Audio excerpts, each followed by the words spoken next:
To జన చరిత్ర news. నా తమ్ముడు పవన్ కళ్యాణ్ తన గురించి కంటే జనం గురించి ఎక్కువగా ఆలోచిస్తాడు. చిరంజీవి అనే విషయంలో ముందువాడుగా ఉంటాడు. తన గురించి కంటే జనం గురించి ఎక్కువగా ఆలోచించే మనస్తత్వం నా తమ్ముడు కళ్యాణ్ బాబుది. ఎవరైనా అధికారంలోకి వచ్చాక ప్రజలకు ఏదైనా చేయాలనుకుంటారు. కానీ కళ్యాణ్ తన సొంత సంపాదనని కౌలు రైతులు కన్నీళ్లు తుడిచేందుకు ఖర్చు పెట్టడం, సరిహద్దు దగ్గర ప్రాణాలొడ్డి పోరాడే జవాన్ కోసం పెద్ద మొత్తం అందివ్వటం, అలాగే మత్స్యకారులు ఇంకా ఎందరికో తాను చేసిన సహాయం చూస్తుంటే ఇలాంటి నాయకుడు కదా జనాలకు కావాల్సింది అనిపిస్తుంది.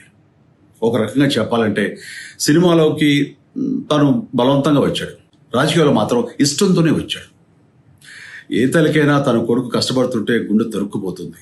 అలాగే ఏ అన్నకైనా తన తమ్ముడు అనవసరంగా మాటలు పడుతుంటే బాధేస్తుంది. అలా బాధపడుతున్న నా తల్లికి ఈ అన్నయ్యగా ఒక మాట చెప్పాను. నీ కొడుకు ఎంతో మంది తల్లుల కోసం వాళ్ళ బిడ్డల భవిష్యత్తు కోసం చేసే యుద్ధం అమ్మా ఇది. మన బాధ కంటే అది ఎంతో గొప్పది అన్నాను. అన్యాయాన్ని ఎదిరించకుండా మౌనంగా ఉండే మంచివాళ్ల వల్లనే ప్రజాస్వామ్యం మరింత నష్టమని నమ్మి జనం కోసం జన సైనికుడయ్యాడు. తాను బలంగా నమ్మిన సిద్ధాంతం కోసం తన జీవితం రాజకీయాల్లోకి అంకితం చేసిన శక్తిశాలి పవన్ కళ్యాణ్.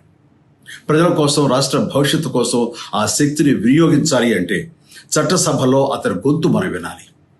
జనమే జయను నమ్మే జనసేనాని ఏమి చేయగలడో చూడాలంటే మీరు పిఠాపురం ప్రజలు కళ్యాణ్ని గెలిపించాలి.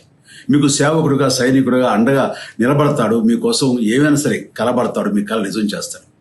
పిఠాపురం వాస్తవ్యులకు మీ చిరంజీవి విన్నపం. గాజు గ్లాసు గుర్తుకి మీ ఓటు వేసి పవన్ కళ్యాణ్ని గెలిపించండి.